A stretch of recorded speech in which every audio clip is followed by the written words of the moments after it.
Thanks for joining us. If you're inside or outside watching online or on YouTube, I want to say my name is Michael. If you don't know me, I'm one of the pastors here. And if this is your first time here with us, thanks for joining us. We're so glad you're here. We are in a series called Creatures of Habit, which is based on the book written by our good friend, Mr. Steve Poe, who had joined us. And if you haven't had a chance to pick up your copy of the book yet, man, can I encourage you to do so today? We really want to put this in your hands to help you have a great beginning to the year that is 2022. And so if you haven't picked up your copies on the street level today, you can get your free copy as well. And if you're watching online, we have a free downloadable version for you as well. Just let them know in the chat and they'll get that to you. But in this series, we're looking at habits that may have become toxic over time in our lives. And what our goal is to walk through some of those habits and then replace them with habits that will invite God's best in your life. And so if you've missed the first couple weeks, don't worry, you can just get on our YouTube channel or our RLC app or the website and you can catch up. Today, what I want to do is I want to talk about a habit that, while it's a normal habit, we all do it, if left to grow toxic, could end up putting us in a place that we probably don't want to be. Now, I don't know if you know this, but over the course of the last year and a half, did you guys, were you aware that we were in the midst of a global pandemic? You guys knew about that? I mean, if you turn your TV on, you might hear something about that. But we were in the midst of a global pandemic. And during that, let me just, for those of you who just completely missed out on where we were last year and a half, let me just give you some deets about this, okay? During that pandemic, we were sheltered in home. Some of you remember those sheltered in home orders? Like we couldn't leave. Like if you left, they made you feel like you would just burn as soon as you walked out the door, right? Remember that? And like we were having our groceries delivered. Instacart was charging like $20 for a thing of eggs. It was crazy, right? And I saw a lot of people were like disinfecting their groceries. Like they were spraying like Lysol on their bread. They would open up the bread and spray Lysol on it. Like, wait, what? Doesn't make sense, right? I mean, it was crazy. Like I saw so many videos of people literally choke slamming, stone cold stuttering, rock bottoming people during toilet paper gate. You heard about toilet paper gate? Like for some reason, we couldn't chop down enough trees during the pandemic, right? It was crazy. People were trying to stay healthy all kinds of ways. You know, they were drinking bleach. They were doing all kinds of just crazy stuff during the pandemic. Streaming shows.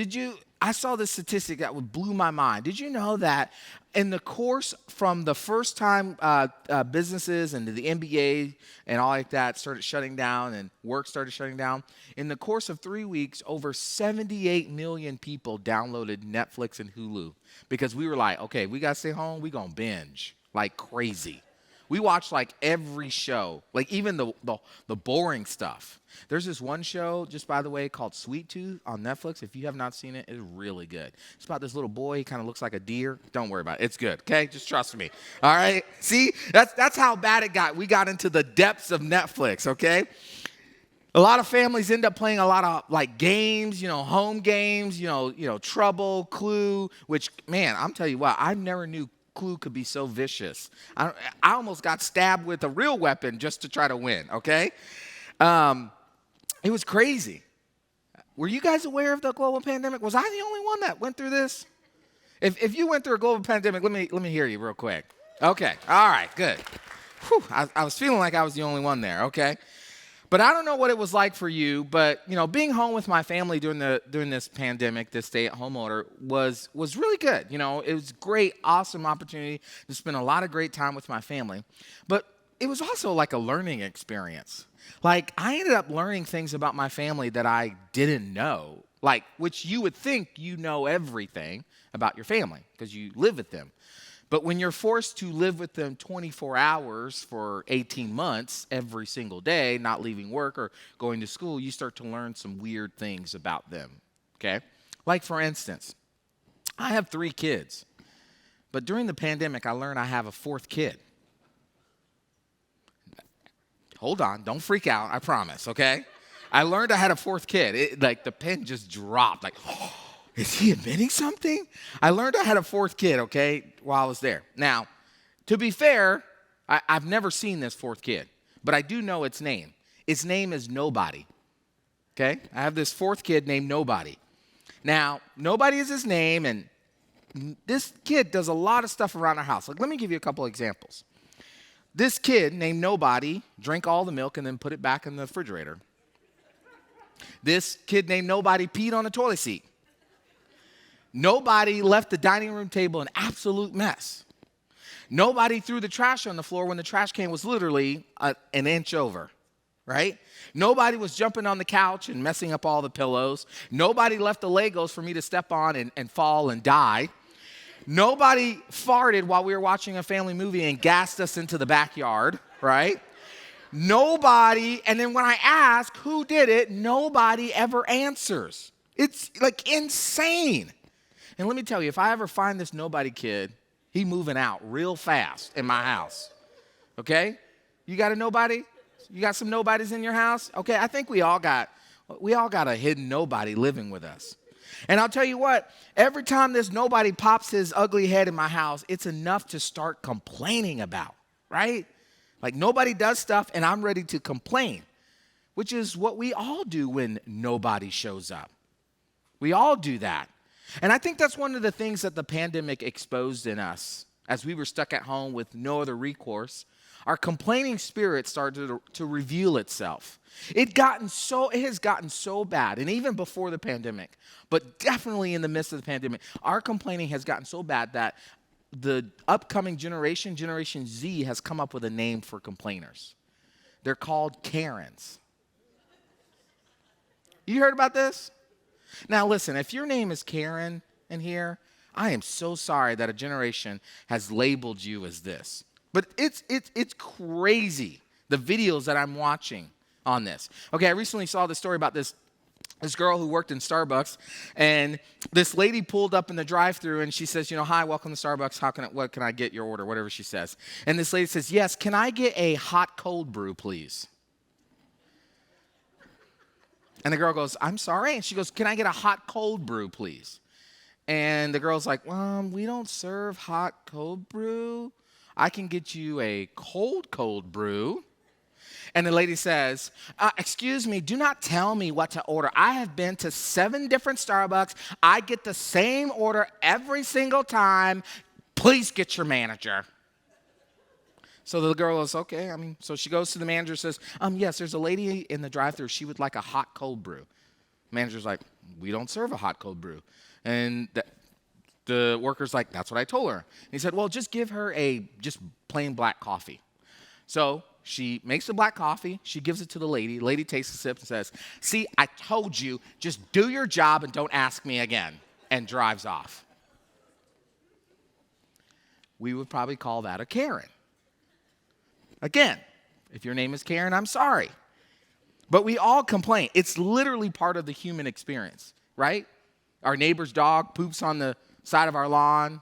The gas prices are extremely high. The restaurant got the order wrong. Their credit card interest is too high. Social media keeps failing. Every time I have a conversation with a friend, 2 days later, 2 hours later, I see an ad for it on my social media. Facebook, stop listening to me, right?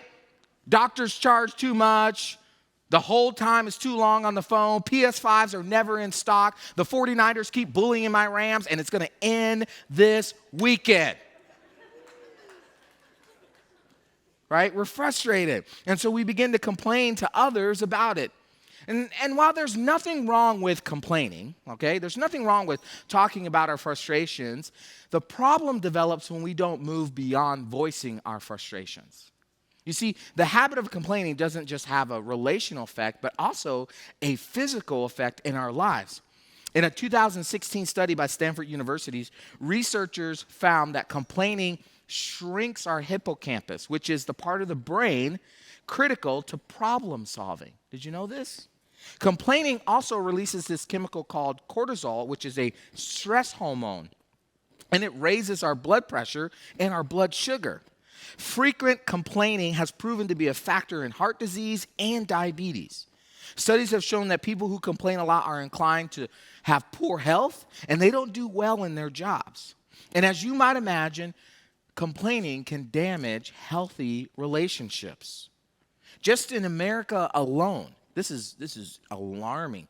We are finding that so much to complain about. Research has shown that 70 to 84% of our conversations are filled with complaints. So basically, for every conversation you're having, every 7 out of 8, 10 times you open your mouth to talk to somebody, you are complaining. Psychologist Susan Aber said this. She said, complaints can be like viruses. It's important to stay away from complainers. Now, why do we make that distinction? Because, you see, when one person complains, another person complains, and another, it becomes very contagious. Think about it. If your partner, your spouse, tends to complain more than the other, there's a significant risk that he or she will bring the other person down to that level of negativity. Like, I know when I'm allowing my frustrations to build up into me and I start complaining about everything, it's easier for my wife and my kids to add in their frustrations on top of it and vice versa. And now we're just living in this pool of negativity. Now, hear me say this. Some honest venting with your spouse can actually be constructive and healing and act as a conduit to build a deeper connection between the two of you, for sure. It's this idea of like trust, that you can trust your spouse to be there for you and to help you.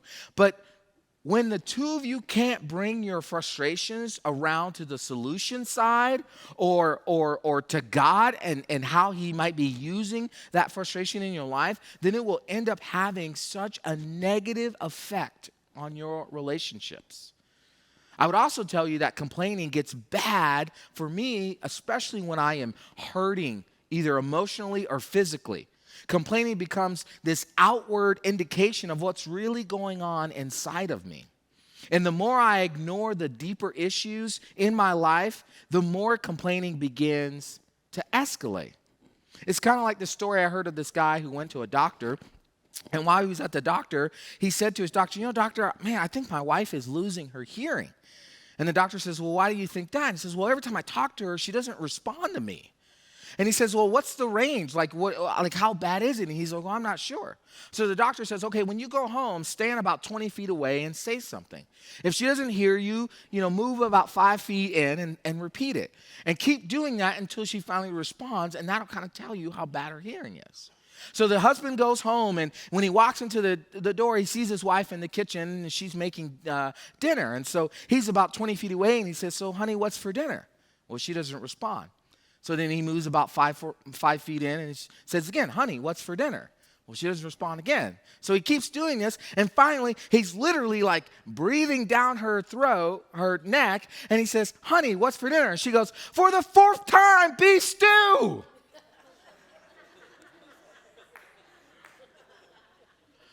You see, when we are complaining, we miss it.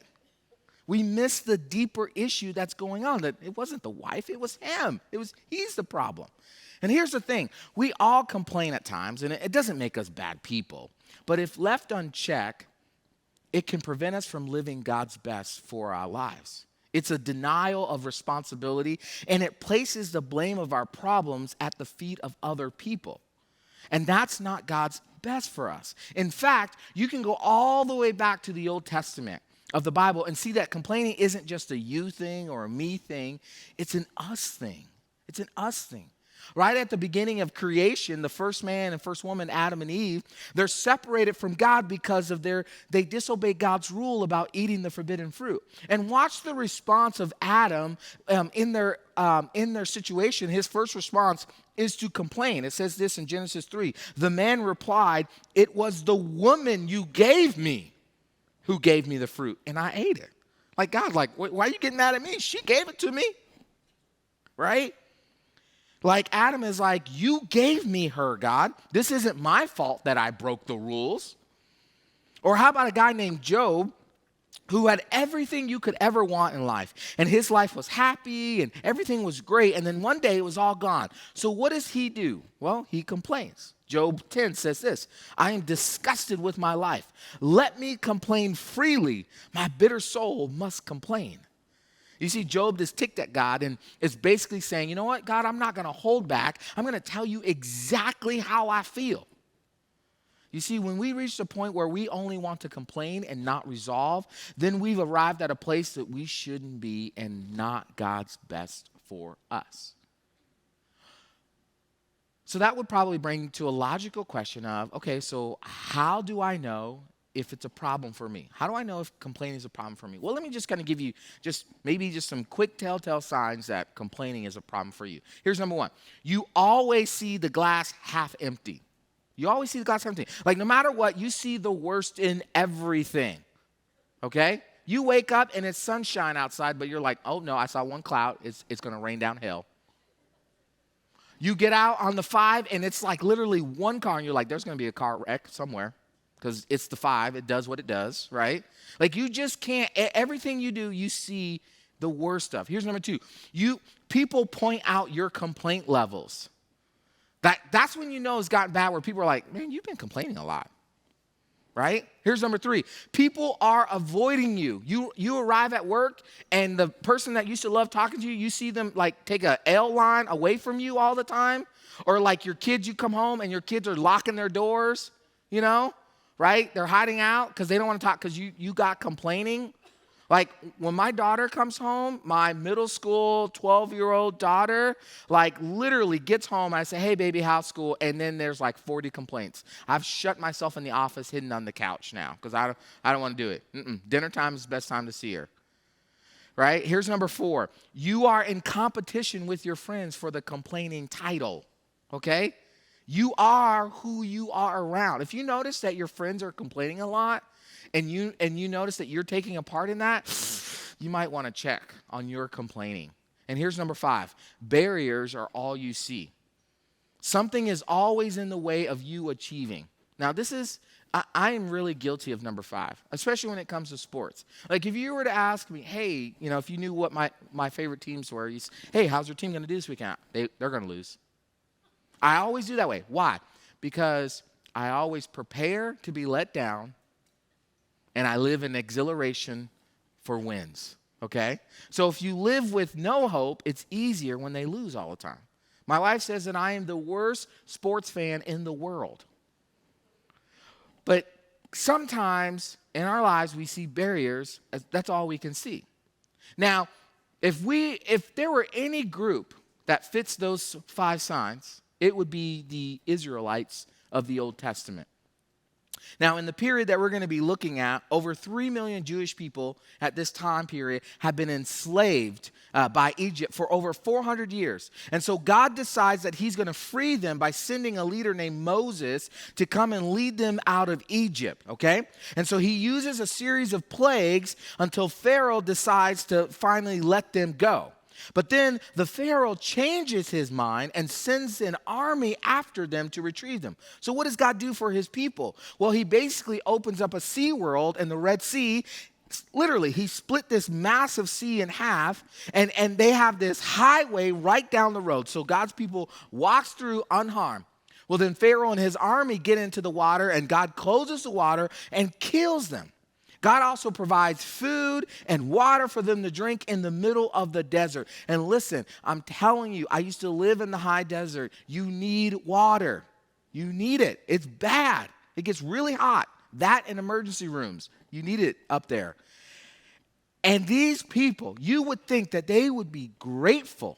They would be super grateful that all that they've done, they've been able to pass through the sea. They're no longer enslaved in Egypt. They were being fed. They would be happy serving the God who did all this. They would have all of that. But instead of gratitude, they are complaining. Let's pick up the story here in Exodus chapter 16. It says, then the whole community of Israel set out from Elim and journeyed into the wilderness of Sin, which actually means Mount Sinai, and between Elim and Mount Sinai. They arrived there on the 15th day of the 2nd month, 1 month after leaving the land of Egypt. There, too, the whole community of Israel complained about Moses and Aaron. If only the Lord had killed us back in Egypt, they moaned. There we sat around pots filled with meat and ate all the bread we wanted. But now you have brought us into this wilderness to starve us to death. Literally.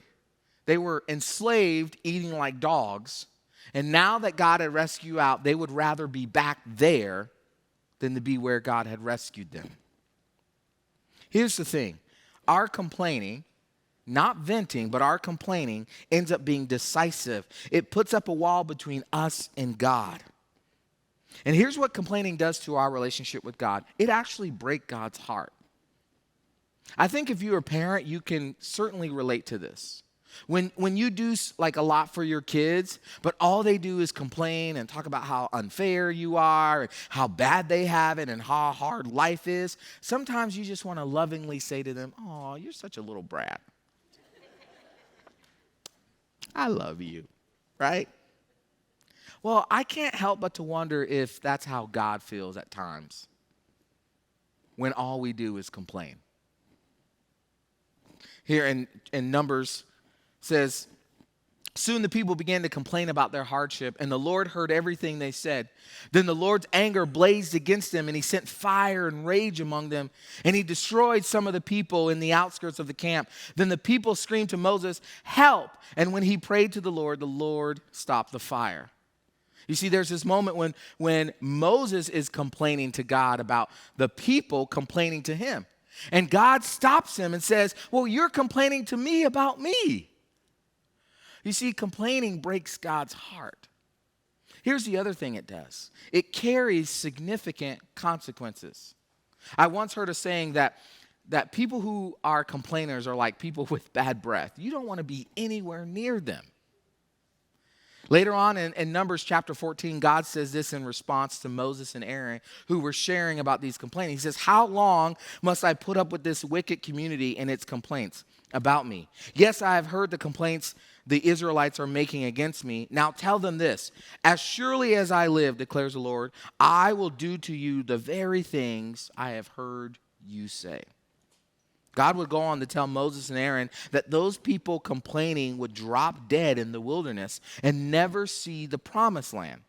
Now, some would again go back into captivity, and others would suffer for their faithlessness. Why? Because complaining, not venting, is a lack of faith in God. We gripe and complain because we do not believe that God will come through for us. The Israelites showed such a lack of faith through their complaining that God finally said, "You know what? Enough is enough." And with the exception of Joshua and Caleb, some of their leaders, the rest of the people will not live long enough to enter the promised land. You see, the lack of trust that's being demonstrated through our complaining will keep us from God's best in our lives. It will short circuit all the good he wants to do in us and through us and with us. So why do we continue to do it? Why do we continue to complain? Because it's a habit. And like all habits, it tends to become very familiar that it becomes invisible. We stop recognizing it in us. So how do we break the habit of complaining? Well, here's number one. You have to become aware.